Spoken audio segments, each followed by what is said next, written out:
Voilà. On parle des droits de l'homme, des droits de l'homme. Oui. Quand il n'y a pas de paix, il n'y a pas de droits de l'homme. Soyons sérieux.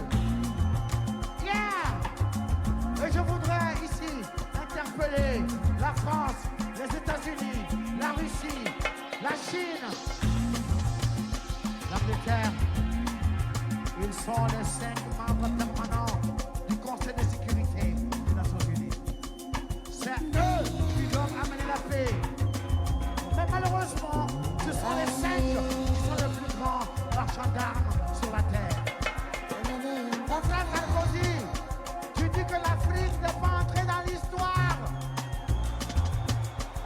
Et je voudrais te donner une chance unique pour entrer dans l'histoire pour l'éternité. L'abolition de la guerre sur la terre. Yeah!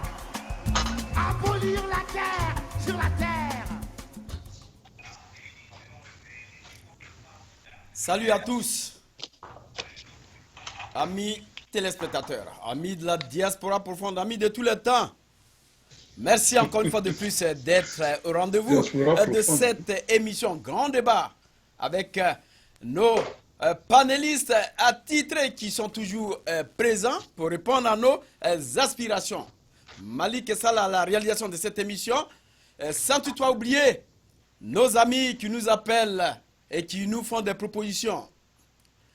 Alors pour le grand débat d'aujourd'hui, nous l'avons intitulé Macky Sall et Florian Simbe au banc des accusés, des médias et aussi de Tempo Afrique. Vous n'êtes pas sans savoir que dans ces deux pays, il y a eu ce qu'on appelle la fraude. Et cette fraude continue, pour ne pas vous dire que il y a quand même des personnes qui sont dans ces pays, il y a la diaspora qui suit de près tout ce qui se passe, il y a aussi des médias qui suivent tout ce qui se passe. Des accusations sont donc portées à ces deux chefs d'État. Ce ne sont pas eux, mais nous avons quand même pris le temps d'analyser ces deux chefs d'État compte tenu de ce qu'ils font. Alors pour faire ce grand débat, j'ai donc mes chers panélistes depuis la Caroline du Nord.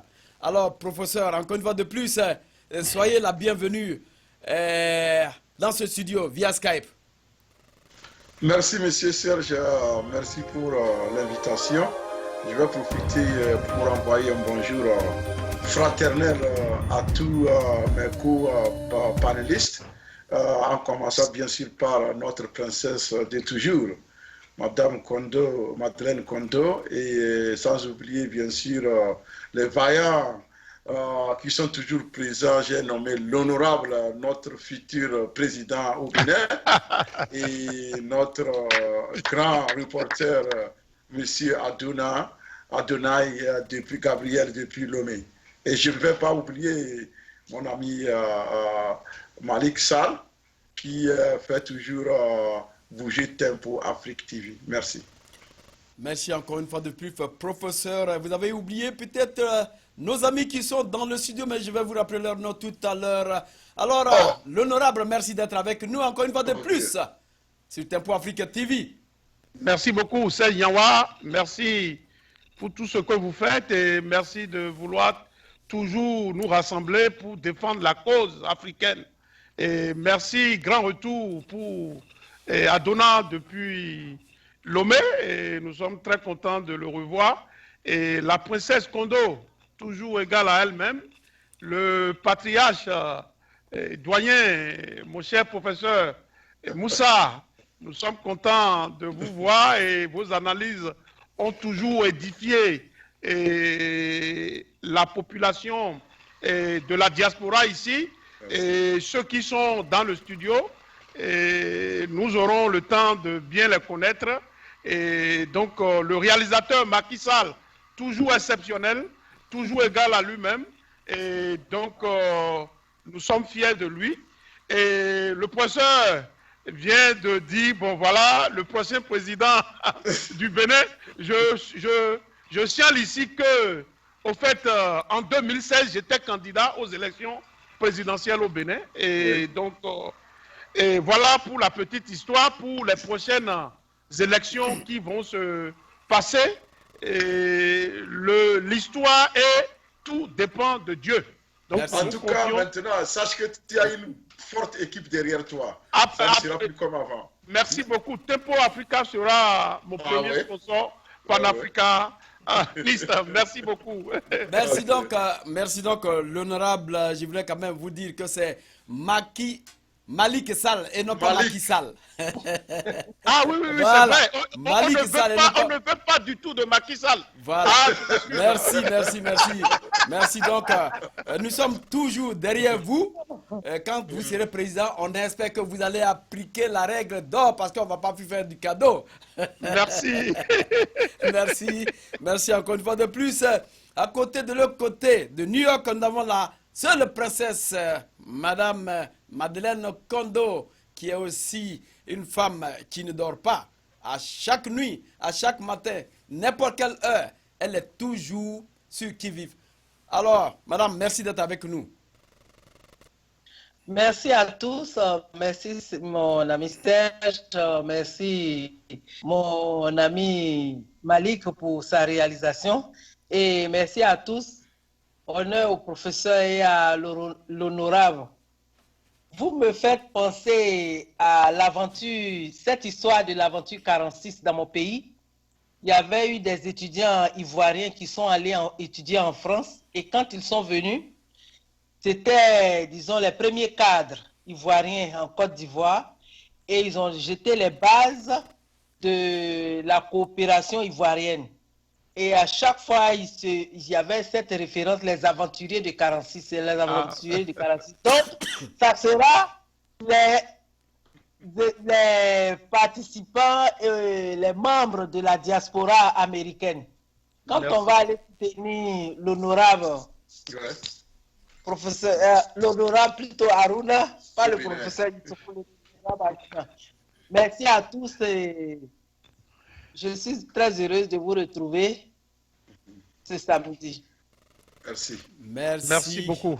C'est la seule princesse qui nous manque, hein? Donc on lui laisse sûrement la tâche de pouvoir finir. Merci encore une fois de plus, madame, depuis New York, et tout ce que vous faites pour la diaspora profonde.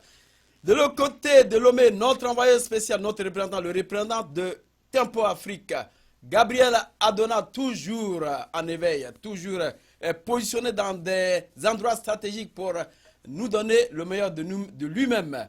Alors Gabriel, encore une fois de plus, merci d'être avec nous dans ce studio depuis Lomé.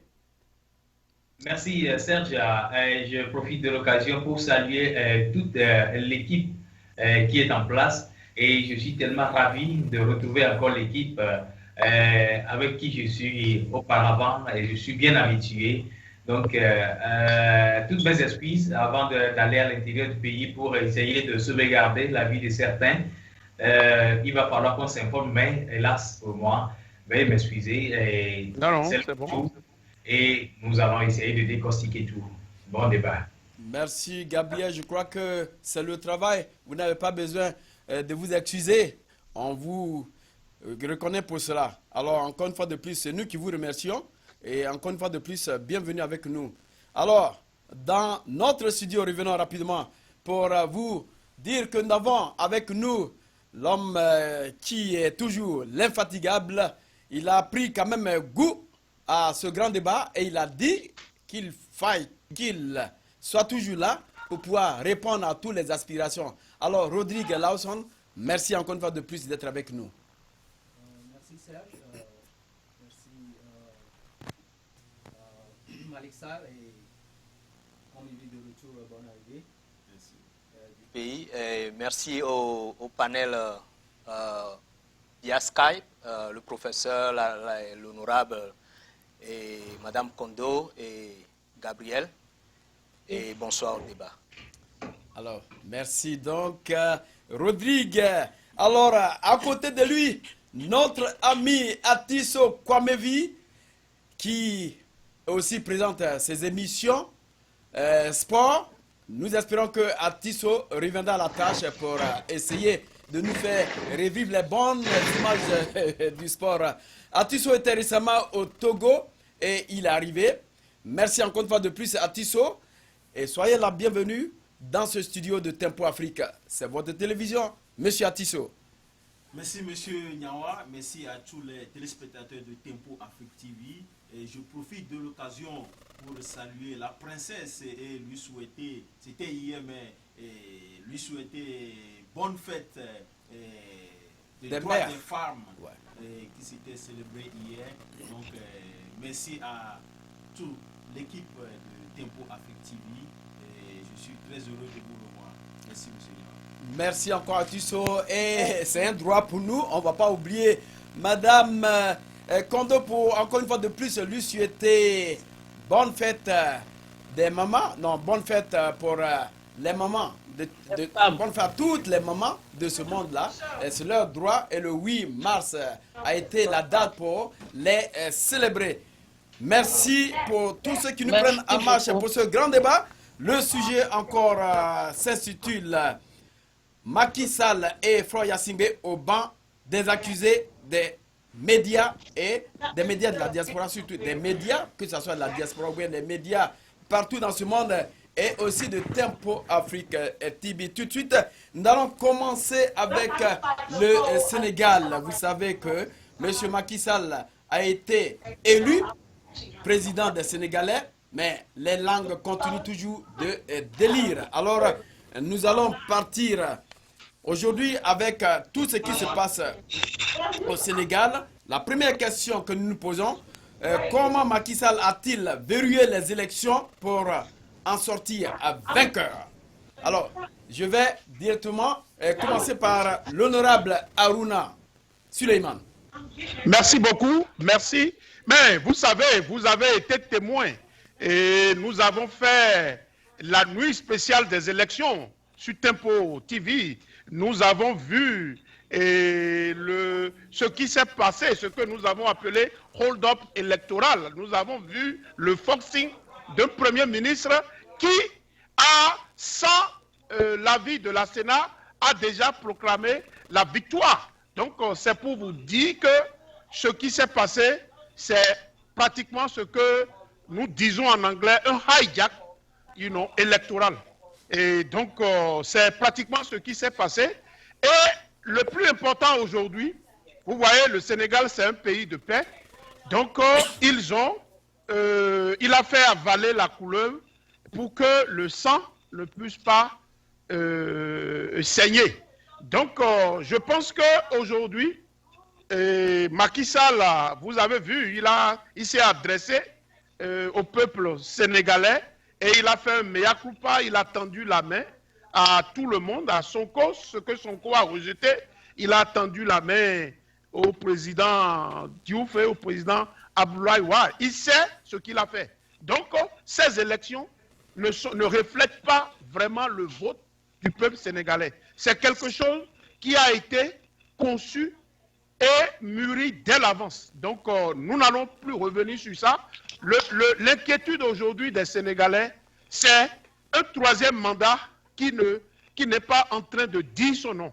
Et déjà, même autour de Macky Sall, il y a des voix qui sont en train de se lever. Il y a Aminata Tall qui a dit que, de toutes les façons, qu'il ne pense pas et ce n'est pas possible que Macky Sall puisse rêver et dire qu'il fera un troisième mandat.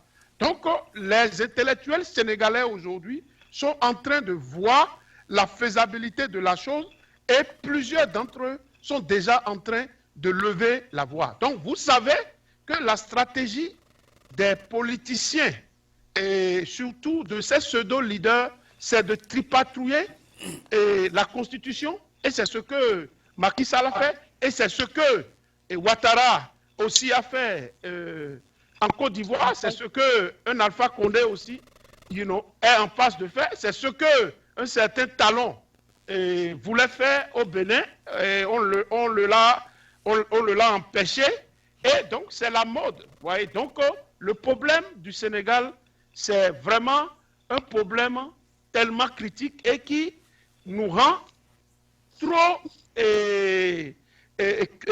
sad, comme on le dit, parce que je vous apprends qu'il y a une semaine, la France est passée à la vitesse supérieure. Tous les contrats que la France avait négociés, tous ces contrats ont été ratifiés. C'est extrêmement grave.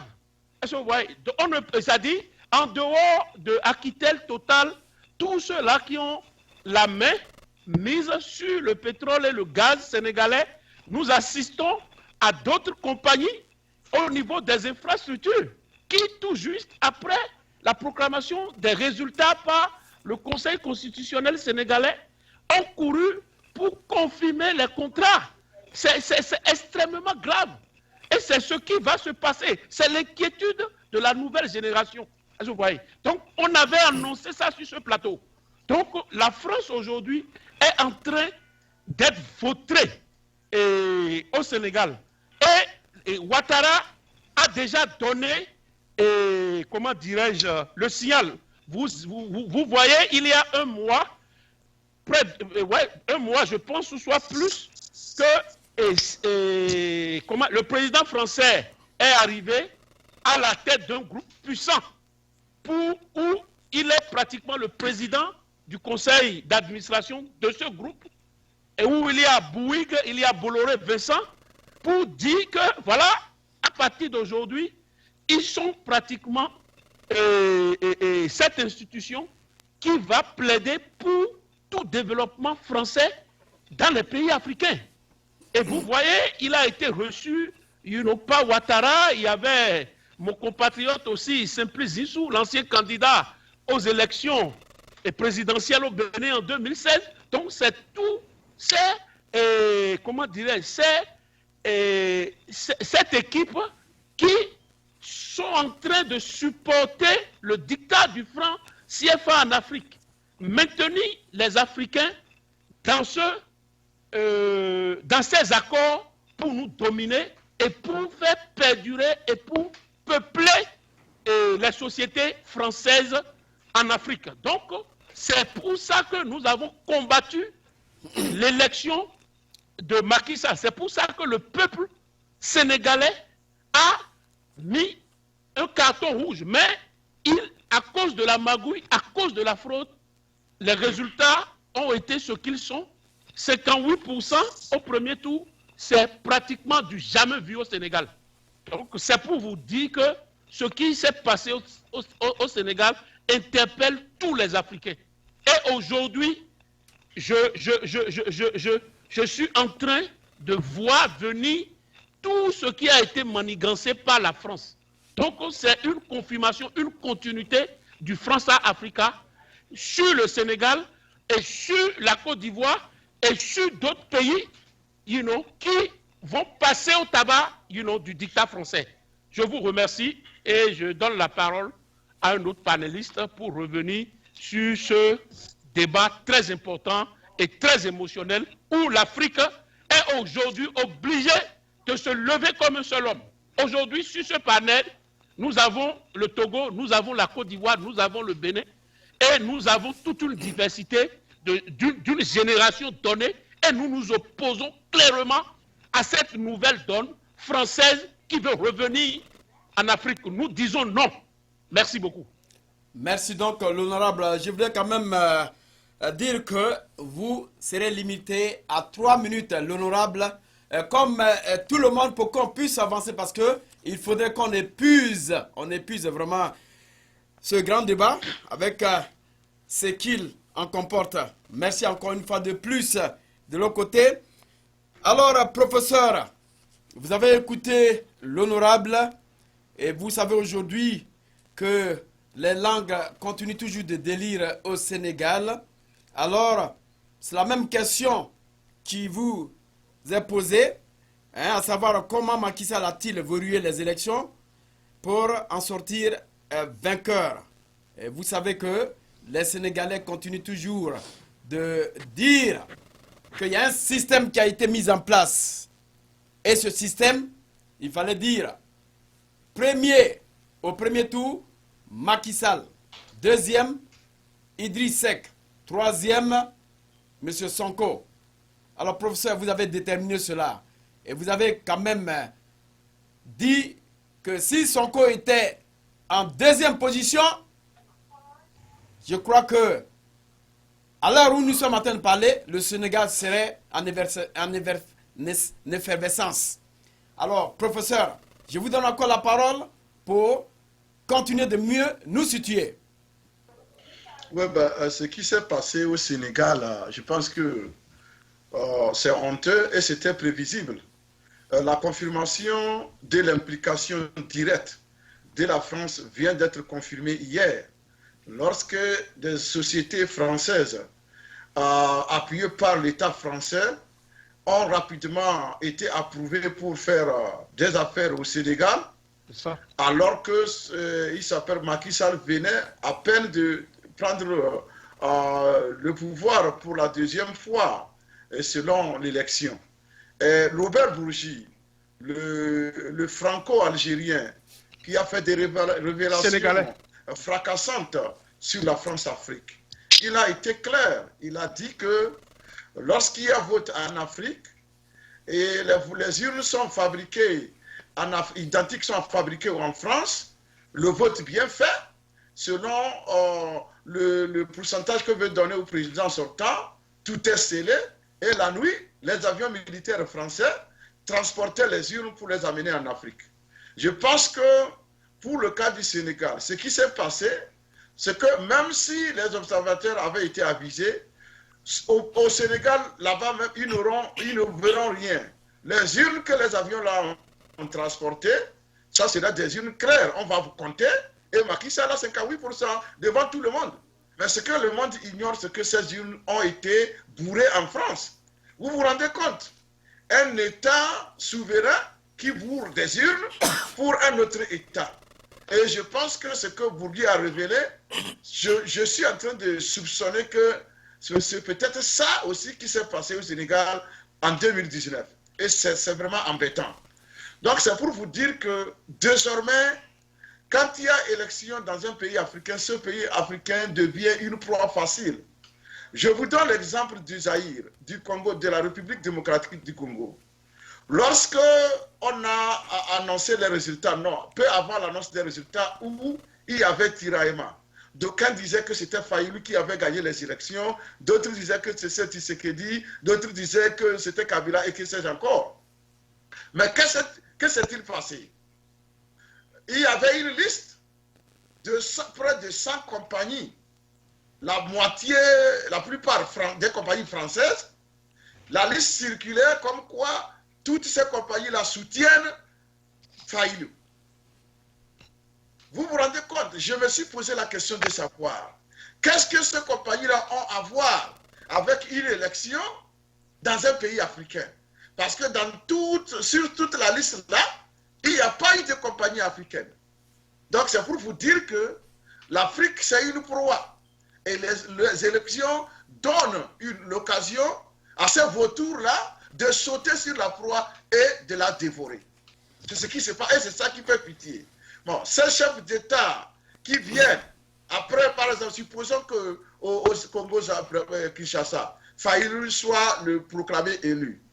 Il allait signer les contrats le lendemain en faveur de toutes ces compagnies-là. C'est comme ça que ça se passe désormais. Après avoir pillé, ça n'a rien donné en retour pendant la colonisation. Maintenant, comme tout le monde a les yeux ouverts, il y a une autre forme de pillage qui s'organise. Et là, on le fait par des multinationales. Et ces multinationales-là qui sont liées à l'État, il faut les citer, Bolloré au Togo, à travers l'Afrique de l'Ouest et autres. Donc, ils ont la même mise. Ce qui fait que ces multinationales-là peuvent même organiser des coups d'État contre des chefs d'État africains qui sont réfractaires à la corruption. C'est ça, c'est ce qui s'est joué au Sénégal. C'est pourquoi c'est vraiment dangereux le jeu que la France joue maintenant. C'est très dangereux. Parce que si vous voulez vous impliquer directement dans les élections d'un pays souverain, de la sorte, c'est que c'est grave. Voilà ce que je vois pour le Sénégal. Et je pense que les Sénégalais doivent s'apprêter et vraiment, un homme averti, pour vraiment faire échec à toute tentative de troisième mandat de Macky Sall. Ce que moi je sais, c'est que la France, c'est un pays parasite, comme on le dit toujours. La France va disparaître sans le pillage de ces pays-là africains qui sont là. Mais le problème pour l'Afrique, c'est que nos chefs d'État sont des peaux noires, masques blancs, comme le dirait France Fanon. C'est des peaux noires, mais qui portent des masques blancs. Donc, à part des comportements comme ça, ils n'ont pas honte, ils n'ont rien, n'est-ce pas, à défendre, que de défendre des fauteuils qui sont déjà troués. Parce que quand vous êtes assis sur un fauteuil qui n'est pas aimé par le peuple, c'est que le fauteuil est déjà troué. Vous vous efforcez, ça ne donne rien. Vous êtes vomi. De quel peuple vous tirez votre légitimité? Vous êtes un président sans légitimité, vous le connaissez, vous le savez très bien, du fond de votre cœur. Alors, qui est le plus malheureux? Vous ou le peuple que vous avez triché? C'est ça le problème. Alors, c'est pour dire que nous allons continuer par crier. S'ils ne veulent pas qu'on crie, ils n'ont qu'à nous couper les langues. Je vous remercie. Merci, professeur. Comme je le disais, on va tout de suite se limiter à 3 minutes. Merci encore une fois de plus. Alors, professeur, vous avez dit, Aminata Sall, comme vous l'avez institué, que pas de troisième mandat pour M. Macky Sall. Mais il y a une constitution sénégalaise. La première constitution, elle portait le mandat du président à 7 ans. Et la constitution qui vient d'être votée par les Sénégalais, elle porte maintenant le président à 5 ans. Donc de 7, on revient à 5 ans. Et quand on revient à 5 ans, c'est une nouvelle constitution. Donc une nouvelle république. Ça veut dire que dans tous les cas, le compteur est mis à 0. Les Sénégalais ont vu cela et ils ont voté cette constitution. Alors, à quel sein sont-ils voués? Donc voilà un peu. Nous allons continuer d'en discuter. Alors je reviens rapidement dans ce studio pour donner la parole à notre ami Rodrigue Lawson. Yeah. Madame Kondo, je serai tout à l'heure à vous. Patientez-vous. Alors, Rodrigue Lawson, vous avez écouté le professeur, vous avez écouté aussi l'honorable. Alors, quelles sont les analyses que vous faites vis-à-vis du fait que Macky Sall a été élu et il a d'abord verrouillé les élections jusqu'à preuve du contraire? Oui, Macky Sall est dans son rôle. Rien de surprenant pour moi. Et aux esprits avisés. On n'entend pas bien ici. Hein? Parlez un peu fort pour qu'on puisse attendre. Et le professeur vient de dire que l'Afrique est comme une proie. Et tout le monde saute là-dessus. Pendant que les Occidentaux s'arrangent à préparer des stratégies pour mieux contrôler l'Afrique, les Africains sont penchés sur les histoires d'élections. On pense que c'est les élections qui vont nous débarrasser de ce qui se passe. L'enjeu est grave et j'ai comme l'impression que nos intellectuels n'y pensent pas vraiment. Ou bien ils pensent, mais ils sont en train de danser ailleurs. Comment vous voudriez que des gens qui vous dominent, qui vous oppressent, élaborent des stratégies? Je le dis toujours. Et vous êtes dans cette même stratégie-là que ceux que vous appelez oppresseurs. Les gens disent que Macky Sall est dans son rôle. Il joue pour la France. Il est dans l'équipe de l'Occident. Et c'est ce qu'ils font. Et juste après l'élection, il s'est rendu en France. Il s'est rendu en France et il y a même une vidéo. Il y a même une vidéo qui circule. C'est comme il a eu à cacher même le drapeau sénégalais. Je ne sais pas si vous avez vu la vidéo. Effectivement. Il a caché. Bon, il faudrait qu'on dise tout ce qu'il se passe au Sénégal. Comment le Sénégal est bafoué pour un président qui va croiser un autre président qui réellement réunit catégoriquement son pays en mettant le drapeau de son pays dans sa poche. Au lieu d'hisser le drapeau au niveau de sa poitrine pour qu'on puisse voir ce drapeau. Oui, et Franck Fanon, comment l'appelle-t-on, l'homme noir au masque blanc, c'est ça, c'est tellement simple. Le problème, c'est que moi j'ai toujours dit que l'Afrique, aujourd'hui, tous les intellectuels et les Africains d'une manière générale, on doit changer la stratégie de ce combat-là. C'est-à-dire qu'on nous élabore des trucs et nous sommes dedans. On a parlé d'ajustement structurel. Tous les Africains ont sauté. On a parlé comment l'appelle-t-on? Et j'ai pris quelques notes de objectif 80. Tous les Africains ont sauté. Objectif 80, objectif 80. On a parlé de développement durable. On a parlé d'émergence. Tous les Africains sautent. Émergence, émergence. À chaque fois que l'Occident veut faire diversion, il jette quelque chose là. Mais ce mot émergence, quand on parle d'un pays qui est émergent, on s'attend à quoi? Est-ce que l'Afrique elle-même... Justement, Monsieur Nyawa, laissez-moi aller évoluer dans ma logique. On a parlé d'émergence. Vous dites que est-ce que les Africains sont un pays émergent en Afrique? Non. Ils nous jettent. Regardez la Chine. La Chine ne s'occupe pas de ces petits mots-là. La Chine, quel que soit ce qu'on dit, eux, ils sont là, ils font leur travail. C'est des gens qui sont restés figés sur leur culture tout en travaillant avec le monde. Mais l'Africain attend qu'on élabore quelque chose et il voudrait être dedans. Aujourd'hui, c'est quoi? C'est la globalisation. Et nous sommes dedans. Et on pense que des gens qui nous ont colonisés, qui nous ont mis en esclavage plus de 5 siècles, ils nous ont colonisés plus de 2 siècles, des gens qui ont fait l'apartheid, des gens qui ont fait des guerres et des guerres, et ils sont dedans, et ils parlent de guerre mondiale, et ils détruisent. Je vous dis, quand vous êtes dans un combat avec un adversaire, il faut connaître la force de cet adversaire-là. Moi, je ne suis pas contre l'Occident. Ils sont en train de faire leur jeu. Moi, je dis que les Africains se réveillent pour comprendre le jeu que font les Occidentaux. Il faut que les Africains se réveillent pour comprendre que c'est un monde de survie dans lequel nous sommes. Donc la bataille, c'est une bataille de survie.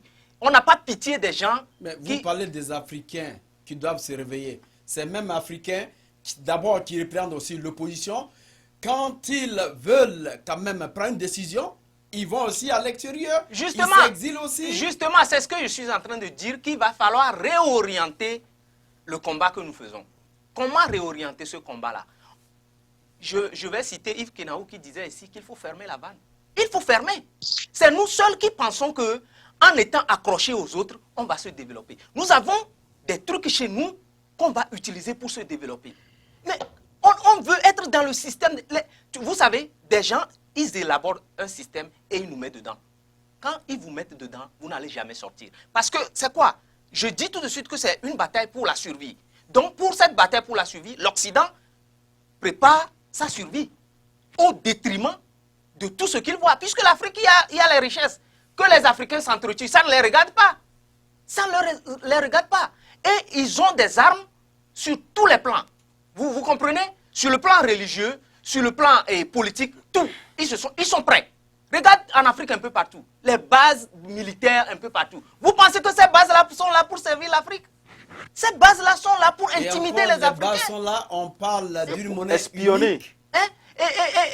C'est-à-dire, nos monnaies, ça se comprend déjà, puisque tant qu'on ne va pas régler la question politique, la monnaie, là, elle va continuer pas exister. Regardez, je dis tout le temps que quand nous sommes ici en train de débattre, on débat de la même chose.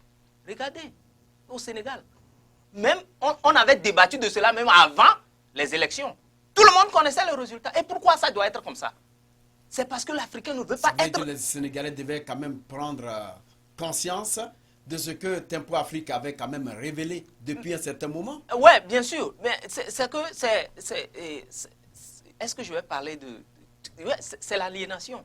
L'aliénation fait qu'on pense que tout ce que l'autre a élaboré, on peut marcher là-dessus et y arriver.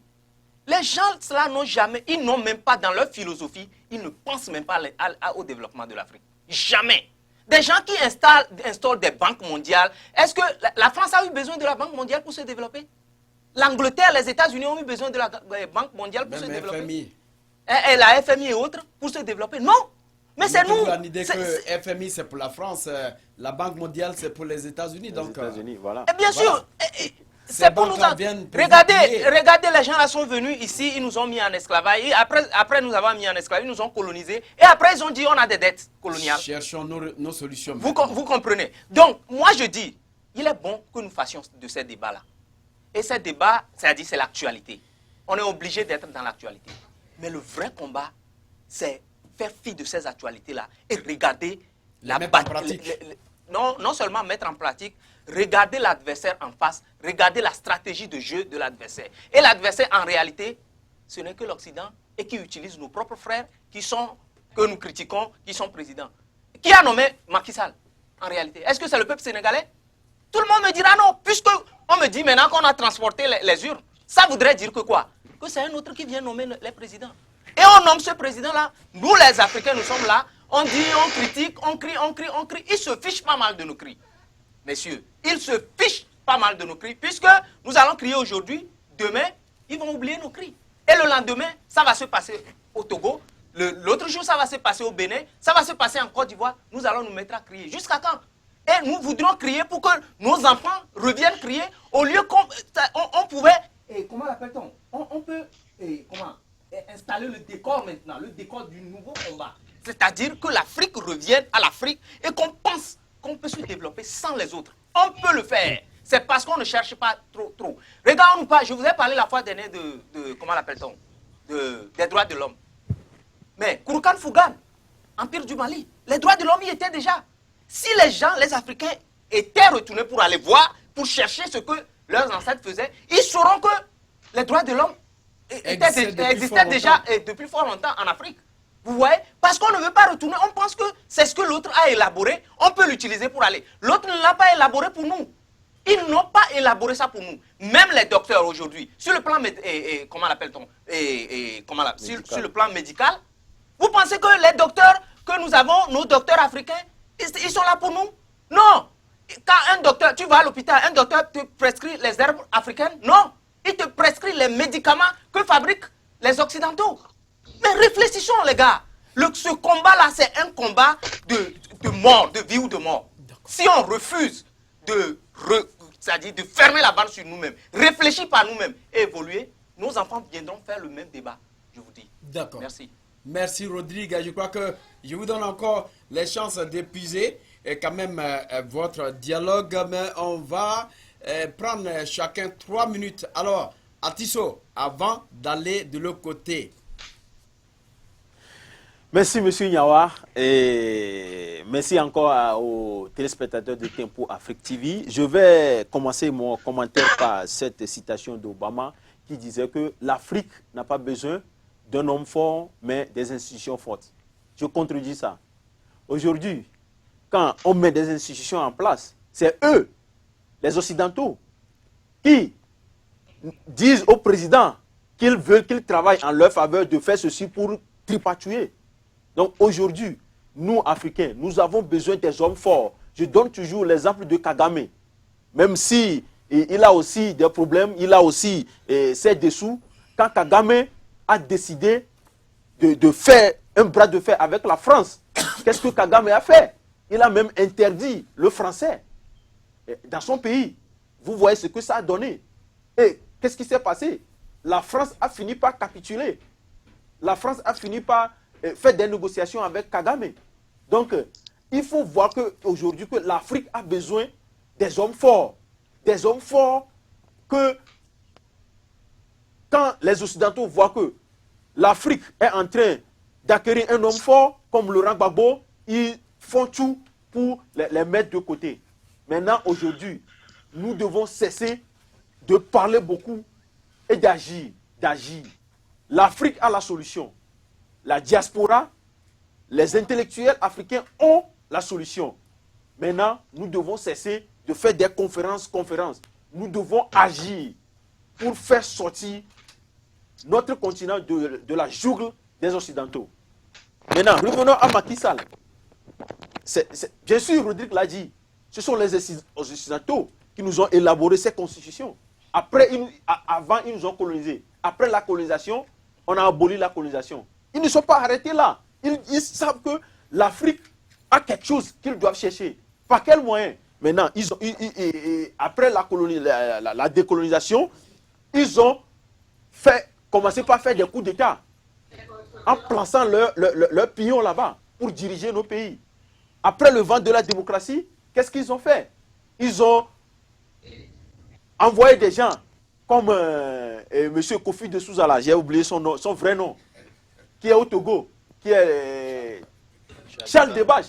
C'est eux, c'est un constitutionnaliste. C'est eux qui enseignent les Africains à tripatuer la Constitution. Quand l'Africain lambda est en train de voir que c'est ça qu'ils font, qu'est-ce qu'ils ont fait? Ils ne sont pas arrêtés là. Ils ont évolué. Il faut enfermer ton opposant qui peut rivaliser avec toi. C'est ça que Macky Sall a fait. Il a adopté. C'est ça qu'il a fait. Il a choisi ses opposants, ceux à qui il veut aller aux élections avec. Il a écarté Karim Ouad. Il a enfermé Khalifa Sall. Vous voyez? C'est ça. C'est les Européens avec leurs conseillers qui leur disent de faire ça. Donc, aujourd'hui, quand on me dit que comment Macky Sall a fait pour arriver là, au cas où Macky Sall allait aux élections contre le père de Karim Ouad, tout le monde criait que non, le vieux, il ne veut pas. J'ai dit, si les Occidentaux crient un Africain, un président africain comme ça, c'est que ce président est en train de protéger son peuple. Et Sékou Touré l'avait déjà dit. Donc, je me suis mis dans ma peau. Pourquoi ils crient ceci? Et ils ont tout fait. Mais le vieux, quand il a perdu, il a dit qu'il a perdu. Il n'a pas dit que non, pas la force pour garder le pouvoir. Et tout le monde a soutenu Karim Ouad. Même l'agent de la fédération d'athlétisme est rentré dans les campagnes, dit-on, pour faire venir Macky Sall au pouvoir. Aujourd'hui, Karim Ouad, Macky Sall était l'espoir de tout le Sénégal. Mais aujourd'hui, voyons comment Macky Sall a trahi le Sénégal. Et moi et Yves Kenao, on avait dit ceci sur ce plateau. M. Serge l'avait annoncé tout à l'heure, que quand il changeait la constitution, c'est qu'une nouvelle constitution est sur la table. Il va vouloir faire 3 mandats. On avait déjà dit ça ici. Et c'est ça qui va arriver. Macky Sall est maintenant à son premier mandat avec la nouvelle constitution. Avec la nouvelle constitution. Donc il aura encore un deuxième mandat. Un deuxième mandat. Que les Sénégalais veuillent ou pas. Voilà, c'est ce que je dis. Attention. Donc c'est ça le problème. Les intellectuels africains qui ont fréquenté l'école des Blancs, ils connaissent comment les contrecarrer. Mais nous parlons trop, nous devons agir. Nous devons agir. Il faut maintenant cesser de parler. Nous devons cesser de parler et soutenir les idées. C'est toute l'Afrique qui est concernée, que ce soit la diaspora. Voilà, des panafricains comme Kémy Séba. C'est ceux-là que nous devons suivre. Nous ne devons pas suivre des activistes qui sont financés par l'Occident et qui leur filent notre secret. C'est ça. Nous devons soutenir les panafricains qui sont détestés par l'Occident. Je m'arrête là-bas. D'accord, merci donc, mon cher Artisso. Alors, je vais aller de l'autre côté de la rive. L'autre côté de la rive avec la princesse, Madame Kondo Madeleine. Alors, Madame, vous avez écouté vos amis panélistes. Vous avez écouté aussi notre ami, le dernier intervenant, Artisso Kwamevi. Mais voilà ce qui est posé comme aujourd'hui problématique. Il y a notre ami, depuis de l'autre côté du Sénégal, qui dit que Macky Sall est un dictateur, qui nous a été imposé par la France en échange avec notre pétrole, aussi du gaz. Et la France a été visible parce qu'il y a des enfants de 10 à 12 ans qui ont voté. Je dis bien les enfants de 10 à 12 ans qui ont voté. Et il y a eu beaucoup de bureaux fictifs où l'opposition n'avait pas de représentants. Sans oublier beaucoup de gens qui ont parrainé l'opposition et qui n'ont pas voté. Ainsi va donc le Sénégal, madame. À vous. Merci, mon frère Serge. Merci à tous, à vous qui m'avez précédé pour vos idées. Ce n'est pas nouveau. Ce n'est pas nouveau. Ça, ce sont des principes même propres à la France.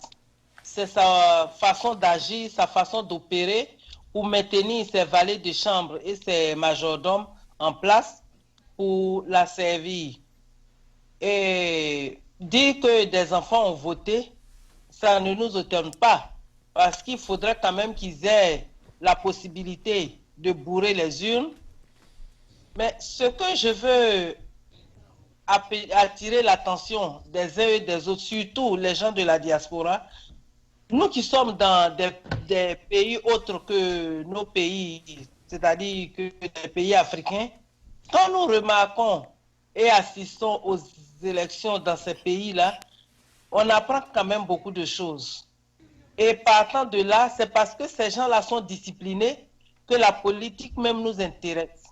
C'est parce que ces gens-là sont respectueux des lois, pour ne pas dire de la loi fondamentale dans leur pays, que la politique nous intéresse. Et on a toujours eu cet espoir-là qu'on va y arriver un jour. Mais à l'allure où vont les choses, je pense que le ciel ne fait que s'assombrir. Et pour ma part, je dirais même qu'il n'est plus question, et je pèse les mots, je pèse mes mots, et j'endosse l'entière responsabilité. Je pense qu'on ne doit même plus permettre à ces gens-là d'aller au terme de leur second mandat. C'est-à-dire à partir de la dernière année de leur deuxième mandat, on doit s'arranger pour les faire partir. Si vous avez régné 9 ans de vos 10 ans, c'est suffisant. La dernière année devait nous permettre de réorganiser tout. Parce que quand ils restent là, ils font des fausses promesses. Et comme l'Africain, tout ce qui l'intéresse, c'est soit les femmes, les hommes ou alors l'argent. Donc, ils vont tout faire. Même des gens qui vous supportent, qui vous poussent à participer à des élections, qui vous assurent qu'ils vont vous aider, il suffit que ces politiciens-là, avec les 7 millions presque d'euros que la France a mis à la disposition de ses chefs d'État véreux, dès qu'ils s'en vont puiser dans cet argent, ils viennent, ils vont corrompre tout le monde. C'est ce qui se passe. Sinon, comment se fait-il que devant vous, il y a des bureaux de vote qui ne sont pas recensés? Je vais parler des bureaux de vote fictifs. Comment, pendant des élections, il y a des gens, ça c'est le cas de la Côte d'Ivoire, et M. Alassane Draman Ouattara, c'est l'ami de M. Macky Sall, et donc on dit, dis-moi qui est ton ami, je te dirai qui tu es. On a vu des gens, 2 ou 3 personnes traverser une cour d'école, dépasser des agents de sécurité, c'est-à-dire les forces de l'ordre, qui sont censés assurer la sécurité et le bon déroulement d'un vote. Ces gens-là les dépassent, ils vont agresser les représentants des partis d'opposition, déchirer les listes électorales, détruire toutes les urnes, et puis personne n'est arrêté. On ne sait pas qui a fait ça. Et la France même est là, elle regarde ces observateurs-là. Pourquoi les Africains même acceptent toujours de l'argent de la France pour organiser les élections? Vous avez plein d'argent que vous mettez dans vos poches. Les Africains doivent apprendre à financer eux-mêmes leurs élections. Et comme ça, vous n'avez pas d'ordre à recevoir de qui que ce soit. Mais à partir du moment où vous êtes opposants, prenons le cas par exemple du Togo.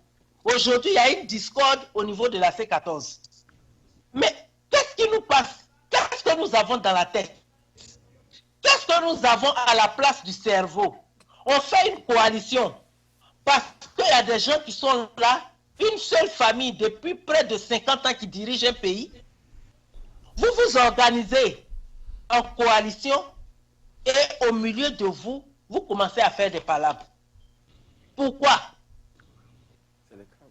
Dans ce cas, fichez la paix à la population, laissez-les souffrir et laissez-les carrément à leur destin. Parce que vous ne pouvez pas vous mettre devant des gens faire des discours. Ce n'est pas le cas, par exemple, des opposants, de ceux qui étaient sur la liste à voter, à conduire la campagne contre Macky Sall. Mais c'est le cas des gens en Côte d'Ivoire et c'est le cas des gens au Togo. Vous vous constituez en coalition et puis vous êtes là, vous allez rencontrer des gens pour des médiations et vous vous démarquez carrément du principe même, de ce qui est plus important, de ce qui même a fait que des nuits, vous avez passé tous ces temps-là sans vos familles en train de faire des réunions. Si vous êtes là pour porter des cravates et vous pavanez sur les chaînes de télévision, dans ce cas, dites-nous la vérité. Mais on ne peut pas constituer une coalition. On ne peut pas dire qu'on est de l'opposition. Et puis, on accepte de jouer le jeu du président sortant. Moi, personnellement, je ne comprends pas. Macky Sall, après les 4 premières années de son mandat, la dernière année là, vous ne devez même pas l'assister ou bien le regarder ou bien lui permettre de chercher à organiser des élections. Les Sénégalais doivent prendre leurs responsabilités. 2 mandats, c'est suffisant. On ne peut pas remettre les pendules à zéro. Pourquoi? Dans ce cas, ils n'ont qu'à remettre les pendules à zéro sur leur compte dans les banques. Ils n'ont qu'à remettre l'argent qu'ils ont amassé. Vous attribuez tous les marchés à vos frères et sœurs, à vos maîtresses, à vos petites copines. Et en fait de compte, vous venez pour distraire la population dans un semblant d'élection où les urnes sont déjà arrivées bourrées de la France. Il faudrait que les Africains prennent leurs responsabilités. Je vais m'arrêter là pour le moment. Merci donc, Madame Kondo. C'est donc la première échéance où je laisse tout le monde aller jusqu'au bout. Et nous allons revenir à 3 minutes chacun pour essayer d'épuiser les lignes de questions de notre grand débat. Alors, Monsieur Gabriel Adona, je pense que vous avez aussi des informations sur le Sénégal. Gabriel, depuis Lomé, vous avez l'antenne. Merci Serge, merci à tous les téléspectateurs. Bon, le cas du Sénégal, je l'ai dit sur ce plateau que voilà, dès l'arrivée de Macky Sall, nous tous, nous le considérons comme le Messie qui allait sauver le Sénégal tout entier. Mais aujourd'hui, ce n'est pas le cas. Et bien, pour ce qui concerne les récentes élections dont il est sorti victorieux, bien, comme tout le monde a su quand même remarquer, c'est un complot organisé depuis le début de la scène. Mais au fond, il y a aucun acte, voilà, que j'allais dire, qui ne se fait pas voir. Mais tout est procédé en coulisses, tout est procédé diplomatiquement. Et la France joue le grand rôle et devient maintenant vainqueur à travers ses leaders ou bien ses candidats. Bien, aujourd'hui, nous disons d'agir qu'il va falloir qu'on agisse. Mais comment est-ce qu'on va agir pour pouvoir gagner la bataille? Point d'interrogation. Qui sont les personnes exemplaires qui puissent quand même tenir le devant pour qu'on puisse gagner cette bataille? Deuxième point d'interrogation. Et le troisième, maintenant, quelle méthode, quelle technique, quel système allons-nous adopter pour pouvoir y aller, pour essayer d'échapper au piège que l'ennemi aura à attendre devant nous, les bataillons? Vous voyez, c'est un peu difficile. Aujourd'hui, on met les opposants devant, mais les opposants deviennent quand même les gens pires que ceux qui sont au pouvoir que nous craignons. Donc, on dirait que le peuple africain n'a pas de berger, le peuple africain n'a pas de sauveur, et le peuple africain est laissé à son sort. Bien, Macky Sall, il a reçu quand même des aides de gauche à droite avant de pouvoir procéder à cette élection, et il en est sorti victorieux. Maintenant, c'est parti pour 5 ans encore, selon la nouvelle constitution. Maintenant, le compteur est mis à 0 et il va briguer ce mandat considéré comme premier mandat. Et le second mandat sera brigué encore à 5 ans de plus comme deuxième mandat. C'est à ce moment-là que la France va essayer de préparer encore le terrain pour choisir parmi les opposants celui qu'elle voit, voilà, il est plus supporté par le peuple sénégalais. Donc, on va appeler cette personne, soit cet opposant en coulisses, déjà plus tôt, et négocier avec lui, lui préparer bien toutes choses là pour lui dire que voilà, après la terminaison de ce second mandat de Macky Sall, c'est vous qui montez. Alors là, bon, on vous prépare de telle sorte et on l'habille automatiquement. C'est en ce moment qu'on essaie de dire que voilà, il y a eu alternance, mais si on vient au sommet, maintenant, ce leader, quand on dirait que c'est lui qui va sauver maintenant le peuple, va se revendiquer encore, va se lever et portera le manteau des dictateurs et on essaie de vivre les mêmes scènes. Donc moi, je déplore la situation, mais finalement, qu'est-ce que nous allons faire? La France a l'armée africaine derrière elle. Et si l'armée ne peut pas se pencher derrière le peuple africain, vous voyez, et maintenant les leaders ou bien les présidents africains étant utilisés par la France, ils essaient quand même de mettre au dos l'armée africaine, y compris l'armée de tous les pays africains, bien sûr. Et maintenant, avec cette armée-là, on essaie de bien poser les bases pour pouvoir tuer les Africains s'ils veulent révolter contre ce système-là. C'est un peu déplorant. Mais on dirait que le vin est déjà tiré, il faut que le boire. Mais nous attendons ce berger-là, qui sera le Messie, qui sauvera l'Afrique. Merci Gabriel. Vous gardez le coude parce que tout à l'heure nous allons revenir sur le Togo. Là vous allez nous fournir beaucoup d'informations sur votre passage à l'intérieur du pays. Alors professeur, avant de revenir à vous, je reviens rapidement dans le studio pour essayer de boucler la boucle avec nos 3 minutes.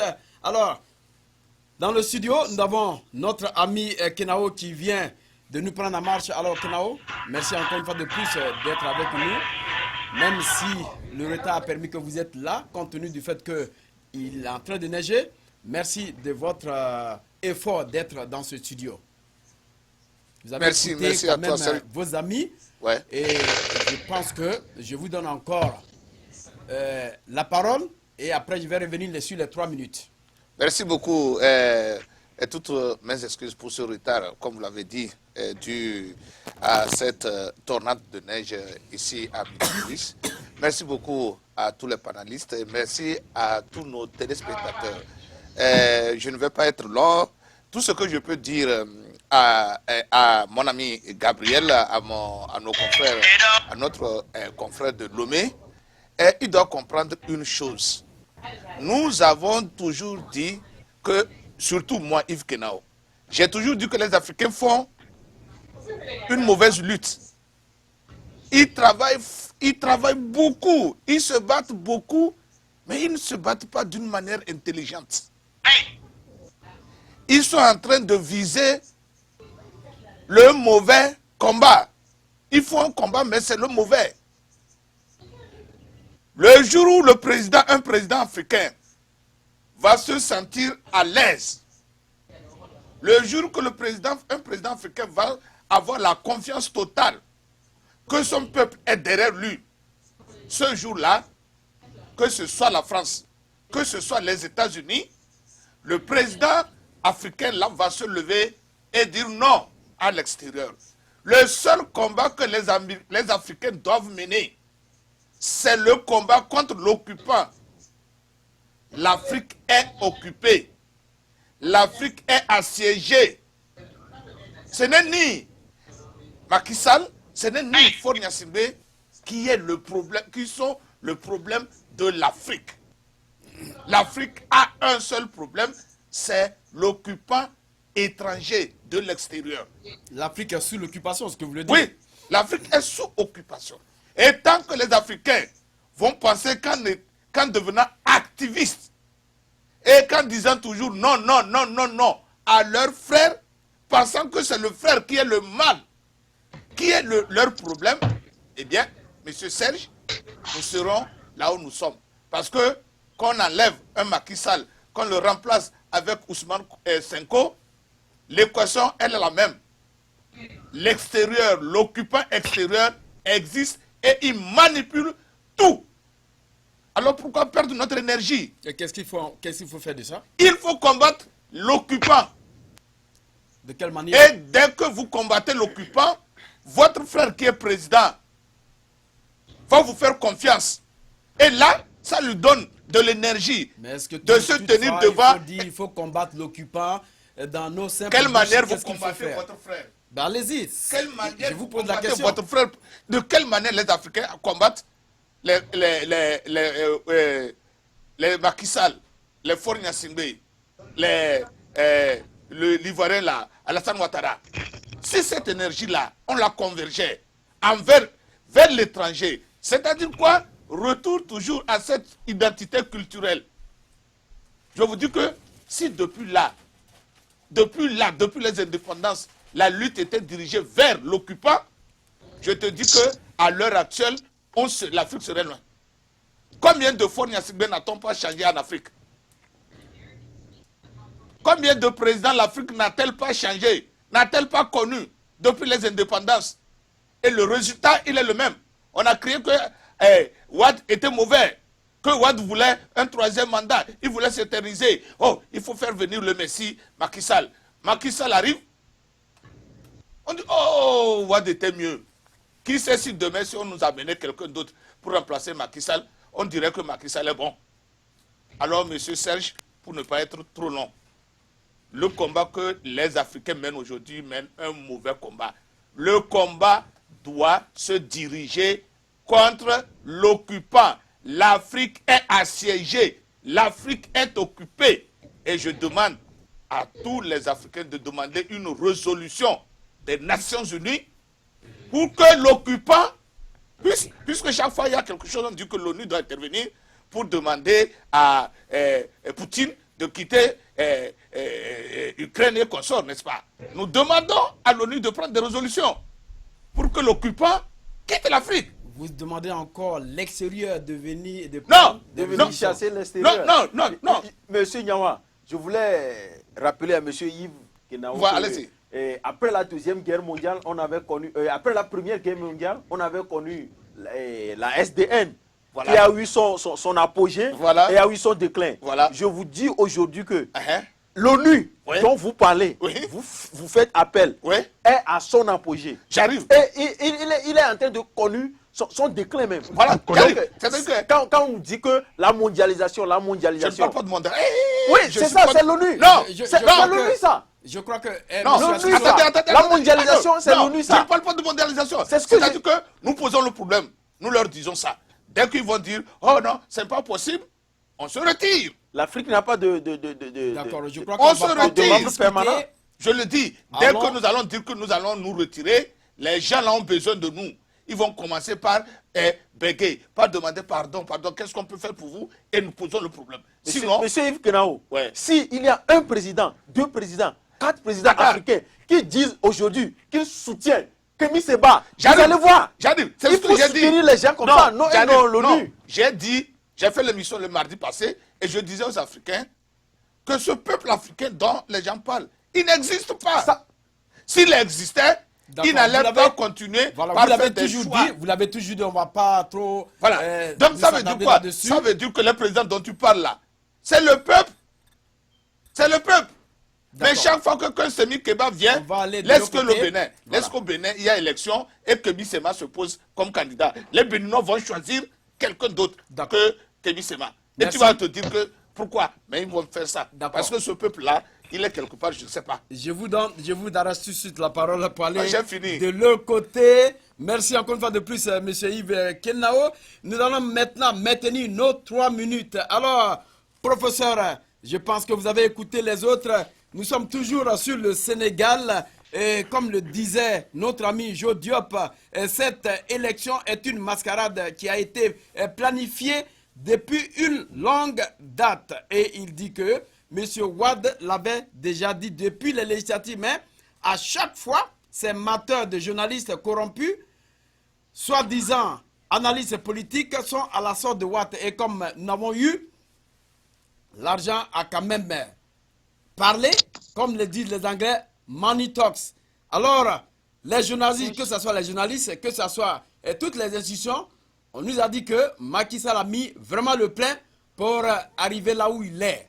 Et il a eu près de 14 milliards qui sont venus de l'extérieur. Alors, professeur, je vous donne donc 3 minutes pour dire ce que vous pensez. Merci, monsieur Serge Nyawa. Ce que moi je vais dire, ouais, tout le monde, nous connaissons la responsabilité des Occidentaux dans la misère des Africains. Mais autant ne pas oublier la complicité de ceux-là avec qui ils travaillent. Alors, si nous devons mener un combat, on ne peut pas le focaliser seulement sur les Européens. Il faut combattre et les Européens et leurs laquais africains. Lorsque, au Togo, la fois passée, il y a de cela 2 semaines, toute l'Afrique voulait organiser des manifestations contre la France-Afrique. Est-ce que c'est la France qui est venue interdire la manifestation au Togo contre la France? Ce n'est pas la France, c'est nos propres frères, les Togolais. Alors, on ne peut pas les oublier dans notre combat. Nous savons que l'Europe fait problème, mais nous savons aussi que ces problèmes sont favorisés par le fait que chez nous, en Afrique, il y a des gens qui ne jurent que par le fauteuil présidentiel. Leur gourmandise a fait que soit ils nous disent qu'ils sont des idiots, ou bien carrément ils ne comprennent rien. Parce que la France ne fait pas ça sans l'aval de celle qu'elle a. Même si ce n'est pas actif, de façon tacite, ils sont complices.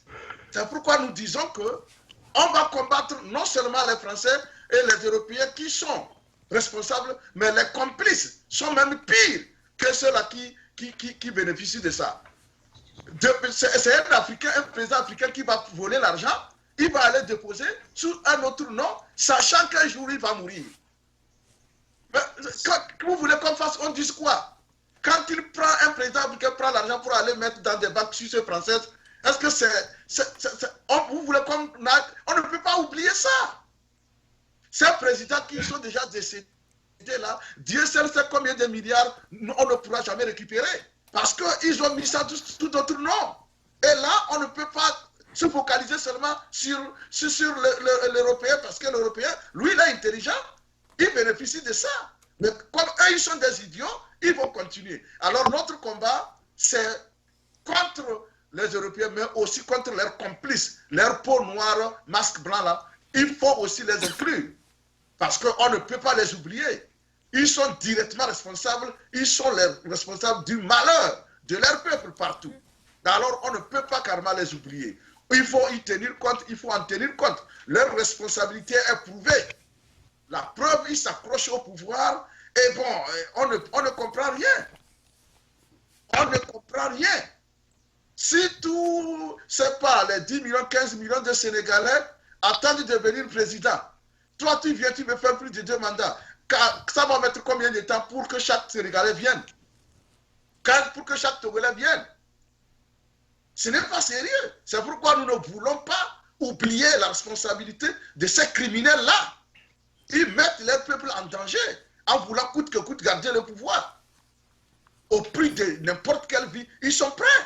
C'est pourquoi nous on dit que le combat, oui, il est contre les Occidentaux, les impérialistes, mais il est aussi contre ceux-là qui favorisent l'impérialisme en Afrique. Et j'ai nommé ces chefs d'État qui ne veulent pas entendre parler de quitter le pouvoir alors qu'ils ont déjà épuisé leur mandat. C'est tout le problème en Afrique. Si ces gens-là agissaient comme des présidents vraiment légitimes, on ne peut pas dire qu'en Afrique partout, non, il y a des pays exemplaires en Afrique. Et pourquoi ils ne veulent pas faire comme ceux-là qui sont au moins exemplaires? Est-ce que les impérialistes ne tentent pas de les influencer? Ils tentent, mais ça ne marche pas. C'est parce qu'ils aiment leur peuple. Ils font tout pour éviter qu'on essaie de voler les biens de leur peuple pour aller construire l'Europe. C'est pourquoi ça marche. Donc, toute l'Afrique n'est pas par terre. Hein. Il y a des pays qui s'en sortent bien. Et ils sont aussi des hommes comme le président qui ne veulent rien entendre. Donc, c'est pour dire que ils ne sont pas obligés de coopérer. C'est par manque de volonté. C'est la mauvaise foi de ces chefs d'État-là qui fait que les gens crient sur eux tous les jours. Parce qu'à côté, il y en a qui font mieux. Pourquoi ils ne peuvent pas copier ce qui est mieux et ils veulent toujours rester là et se dire que bon, on me manipule. Et lorsque tu te rends compte qu'on te manipule, c'est que tu es idiot. Pourquoi tu ne peux pas te battre pour sortir de la manipulation? C'est tout ce que nous disons. Alors, le combat, il est contre l'impérialisme, mais il est aussi contre ceux-là qui favorisent l'impérialisme en Afrique. Et ce sont ces présidents-là qui s'approchent au pouvoir comme des chauves-souris. Ils ne peuvent pas partir. C'est eux-mêmes les premiers responsables, avant même d'aller chez les Européens. Parce que si on ne lui permet pas de venir, il ne va pas venir quand même tuer tout le monde pour imposer et pour prendre le pouvoir. C'est parce que les gens vont les voir, aidez-moi à prendre le pouvoir, aidez-moi à rester. Et bon, les autres, le blanc, qu'est-ce que le blanc recherche? C'est l'intérêt. Il s'en fout de ta vie. Il veut te piller, il va le faire puisque tu lui permets de le faire. D'accord, merci professeur. Voilà.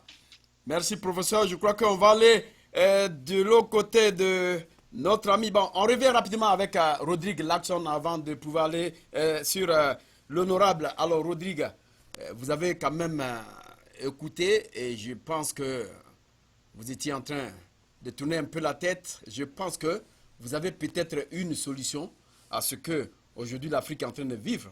Mais compte tenu du fait que aujourd'hui il y a notre ami ici qui nous dit que il y a eu tripatouillage du fichier électoral et aussi de la carte d'identité électorale et de la corruption de tous azimuts. Il a dit que les gens sont sortis massivement. Mais comment voter si tu n'as pas de carte d'identité? Comment voter si la carte d'identité est mentionnée, n'est pas inscrite? Ça veut dire que ces élections ont été préparées bien avant. Ça veut dire que la fraude massive a été préparée bien avant. Alors, Macky Sall aujourd'hui est président du Sénégal. Oui, ça vous surprend comment l'appelle-t-on, que des gens aient allé voter sans leur carte? Ça, c'est la démocratie que l'Occident nous propose. J'ai écouté le professeur qui a dit que, bon, oui, il faut combattre les valets. C'est vrai, il faut les combattre. Mais dans quel système? Moi, j'ai toujours dit que lorsque vous menez un combat, vous devez connaître l'adversaire que vous avez en face. Si vous connaissez l'adversaire que vous avez en face, vous élaborez des stratégies pour aller contre cet adversaire. Mais quand vous connaissez l'adversaire et vous voulez combattre l'adversaire dans le système que l'adversaire vous a installé, comment vous pouvez vaincre celui-là? Vous ne pourrez jamais, puisque la personne a élaboré une stratégie pour vous dominer. Et vous utilisez cette même stratégie pour dire que vous voulez sortir sous cette domination. Vous ne pourrez jamais. C'est ça la démocratie. Vous pensez que Macky Sall, cette histoire de carte, comment l'appelle-t-on, bulletin de vote dont vous venez de parler. Oui, fichier électoral. Fichier électoral, vous pensez que c'est surprenant? Non. Les gens ont élaboré des constitutions, comment l'appelle-t-on, des constitutions en Europe et ils viennent, ils imposent ça aux réalités différentes qui sont en Afrique. Et c'est comme une anecdote. Quand je vois, excusez-moi quand même, mais je vais le dire, quand je vois mes frères et sœurs dans les églises et on dit que l'évangile selon que c'est Saint Paul qui parle aux Corinthiens et aux Romains, par exemple. Est-ce que le message que Saint Paul passe aux Romains regarde les Africains? Et pourtant, on l'a pris. Si je vous donne un exemple, comment l'appelle-t-on? Si je prends la Bible, maintenant je prends Lévitique. Dans Lévitique, on parlait déjà des hommes qui couchaient avec des animaux. Ça, c'est au temps de Moïse. Aujourd'hui, les Africains lisent ces interdits. Quand vous ne faites pas quelque chose, on vient vous imposer les interdits de ce que vous ne faites pas. Et vous laissez vos mœurs et coutumes. Vous embrassez ce que vous ne faites pas. Et vous embrassez comment l'appelle-t-on, les interdits que vous ne faites pas. Qu'est-ce qui se passe? Vous êtes des aliénés et vous ne savez plus ce que vous faites. C'est ce qui nous arrive. C'est pourquoi je dis, l'Afrique doit fermer les vannes pour réorienter la lutte. Moi, je ne dis pas qu'il ne faut pas combattre les valets. Oui, il faut les combattre. Mais comment? Préparons, comment l'appelle, la nouvelle génération. Disons-leur que l'Afrique peut y arriver sans ces gens-là. Parce que quand vous me parlez de mondialisation, attendez, je ne dis pas qu'il faut fermer parce qu'il ne faut pas utiliser le computer, l'Internet. Non. On peut utiliser, la Chine a utilisé, le Japon par exemple, ils utilisent ce que les autres font, ils prennent ce que les autres font de meilleur.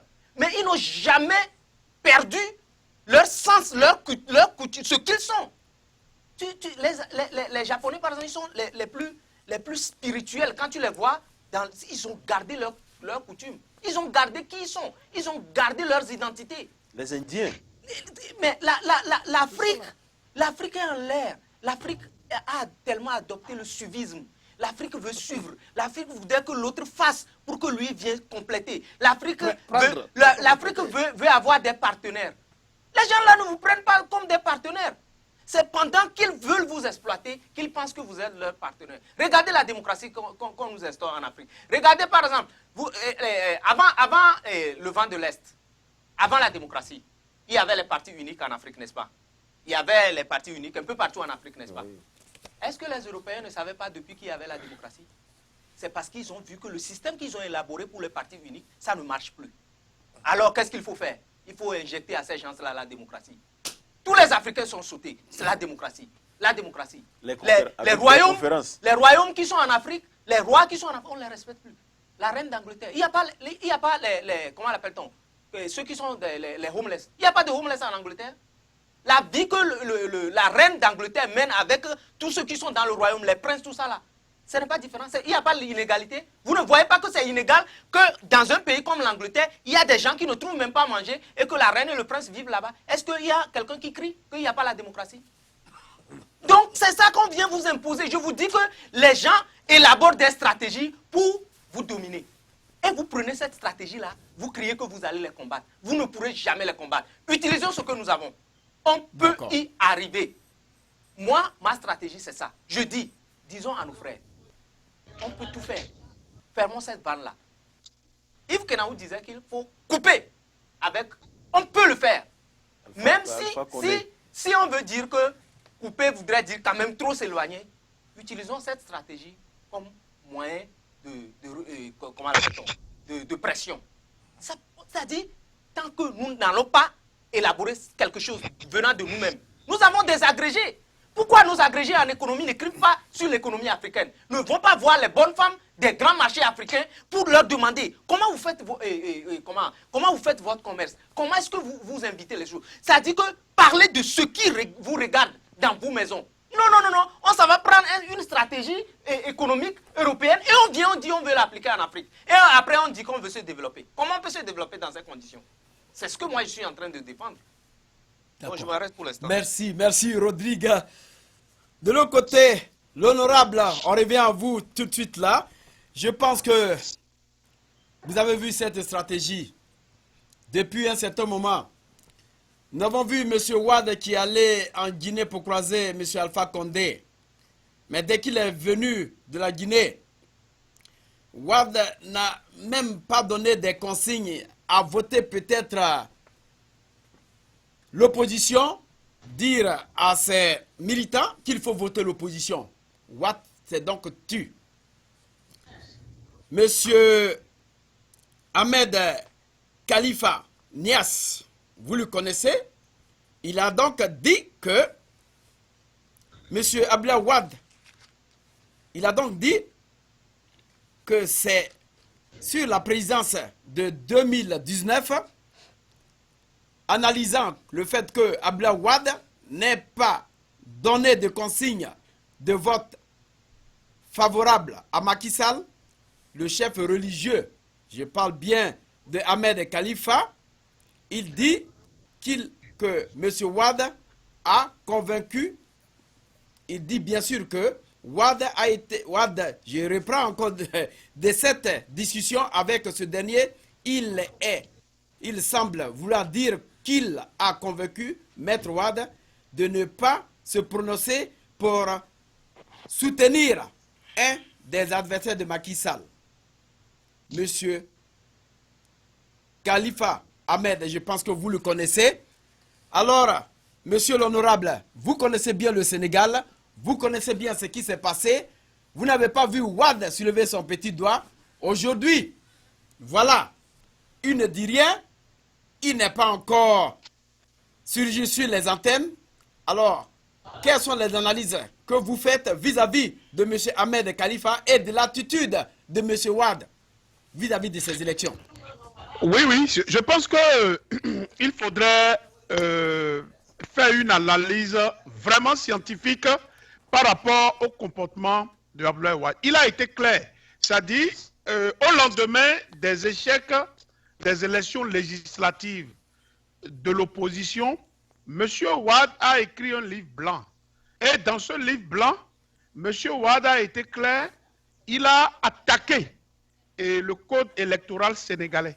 Il a dit que c'est un code mauvais et que c'est un code qui a été taillé sur mesure pour que les élections puissent être volées par Macky Sall. Du coup, il a dit que toutes les élections qui viendront par la suite et que tant que ce code ne sera pas un code consensuel, ils ne vont pas participer à une parodie d'élection.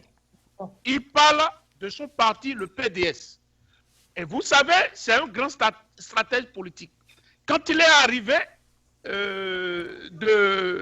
du Qatar, il a été clair, il a dit qu'il faut brûler les bulletins de vote pour essayer de critiquer, d'attaquer le code électoral, pour dire que les élections ont été déjà gagnées à l'avance. Aujourd'hui, l'histoire lui donne raison.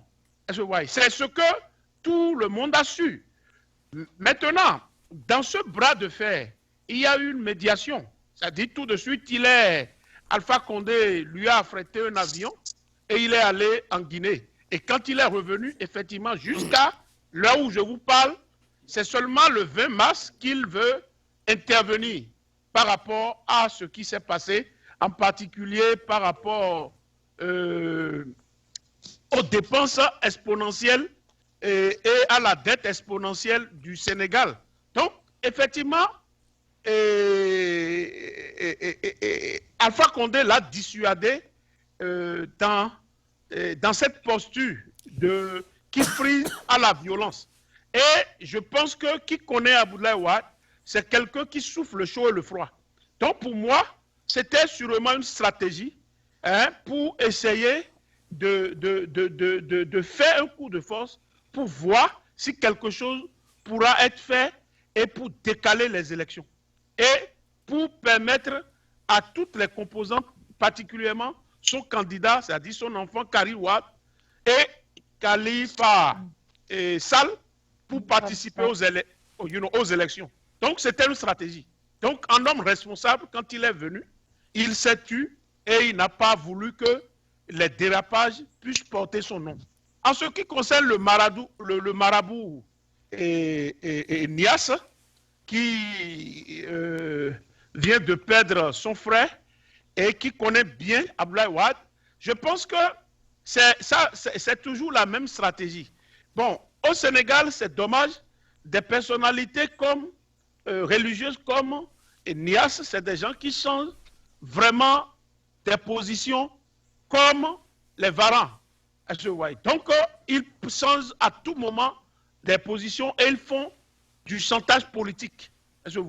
Donc, Khalifa Sall aujourd'hui, c'est une manière pour moi de caresser un peu Macky Sall pour lui dire, écoute, j'ai parlé à Wade et c'est ce que Wade a fait.